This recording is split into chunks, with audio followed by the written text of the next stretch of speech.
क्या दुनिया भर के जो माइनॉरिटीज हैं वो सिर्फ एक्सप्लॉइट किए जाएंगे, उनका सिर्फ शोषण होगा, उनको सिर्फ सेकंड क्लास सिटीजन बनाने की कोशिश की जाएगी मेजॉरिटी द्वारा? दुनिया भर में यही होता दिखाई पड़ रहा है। फिर चाहे वो पाकिस्तान हो, बांग्लादेश हो, म्यांमार हो, आप हर जगह देखें माइनॉरिटीज के साथ इसी तरह का एक्सप्लॉइटेशन हो रहा है। और हम जिस भारतीय गंगा जमनी संस्कृति का गर्व करते हैं, डेफिनेटली भारत के हालात दुनिया के कई देशों से बेहतर हैं, लेकिन भारत में भी माइनॉरिटीज के खिलाफ जिस तरीके से माहौल बनता जा रहा है, जिस तरीके से उनके खिलाफ अत्याचार बढ़ता जा रहा है, डेफिनेटली क्या हम भी उसी जमात में शामिल होने जा रहे हैं? ये भी एक बड़ा सवाल है। आज मैं एक ऐसे इशू पर बात करना चाह रहा हूं जो हमारे दो पड़ोसी देश हैं, और जहां दो पड़ोसी देशों में दो जगह अल्पसंख्यकों के साथ एक इस तरीके का व्यवहार करने की कोशिश की जा रही है मेजॉरिटी कम्युनिटी के द्वारा, जो अल्पसंख्यकों को कहीं ना कहीं सेकंड क्लास सिटीजन बनाता है। अगर हम बांग्लादेश की बात करें, बांग्लादेश में शेख हसीना की सरकार थी। शेख हसीना ने लोकतंत्र में बहुत सारे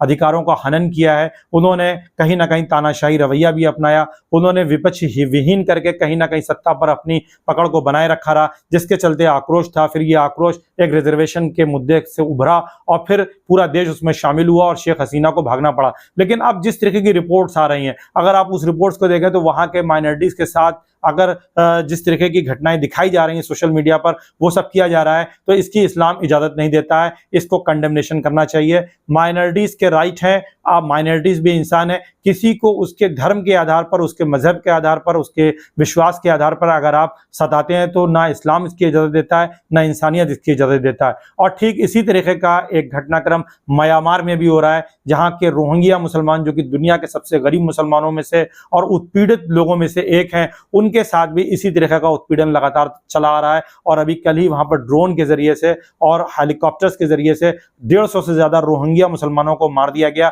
ये बड़ा अत्याचार है। आप छोटे छोटे जो माइनॉरिटीज के ग्रुप हैं, वहां मेजॉरिटी इकट्ठा होती है और अराकान आर्मी नाम का एक दल है, संगठन है, आप आतंकवादी संगठन कह सकते हैं, ये जो है रोहिंग्या मुसलमानों को मारता है। एक बड़ी तादाद इनकी बांग्लादेश में रिफ्यूजी के तौर पर रह रही है। भारत में भी रोहिंग्या का सवाल उठता रहा है। बहुत सारे रोहिंग्या हिंदुस्तान में भी आकर के रह रहे हैं, जो कि हमारे देश की सुरक्षा की दृष्टि से सही नहीं है डेफिनेटली। लेकिन उनके साथ जो अत्याचार हो रहा है, दुनिया का कोई भी देश अपने जियोपॉलिटिकल इंटरेस्ट के चलते नहीं बोल रहा है। और हम ये कहना चाहेंगे कि भारत को न केवल म्यांमार के रोहिंग्या मुसलमानों के फेवर में अपनी आवाज को उठाना चाहिए, बल्कि साथ ही साथ भारत को बांग्लादेश में भी जिस तरीके के अल्पसंख्यकों के साथ व्यवहार किया जा रहा है, उस पर भी अपनी आवाज को मुखर रखना चाहिए। प्रधानमंत्री ने एक ट्वीट किया है, उस ट्वीट में उन्होंने न केवल मोहम्मद यूनुस को मुबारकबाद दी है, बल्कि अल्पसंख्यकों के साथ होने वाले अत्याचार पर भी उन्होंने उनका ध्यान दिलाया है। और साथ ही साथ असदुद्दीन ओवैसी जैसे लीडर भी जो है निकल करके सामने आए हैं। जमीयत उलमा हिंद ने भी जो है बांग्लादेश में होने वाले माइनॉरिटीज के साथ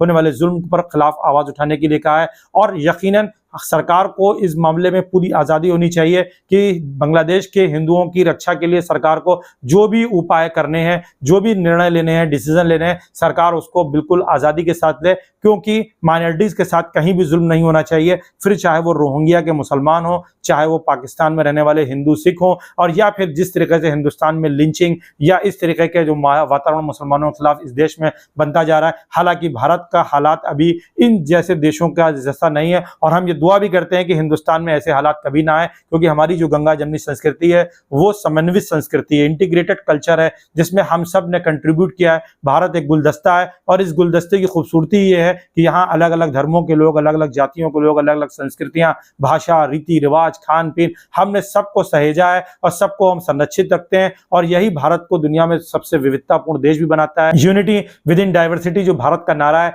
और वसुदेव कुटुंबकम का जो भारत का नारा है, वो इसी में रिफ्लेक्ट भी होता है। इसलिए हमको भारत को भी एक ऐसी जगह के तौर पर रखना है जहां माइनॉरिटीज के पूरे राइट रहें, और साथ ही साथ हमारे आसपास की जो कंट्रीज हैं, दुनिया भर में जहां जहां माइनॉरिटीज के खिलाफ जुल्म हो रहा है, उनके खिलाफ भारत को अपनी आवाज को मुखर करना चाहिए और पूरा देश को उसका समर्थन करना चाहिए। कैसा लगा मेरा एनालिसिस? आप कमेंट जरूर करें, शेयर जरूर करें। Thank you so much.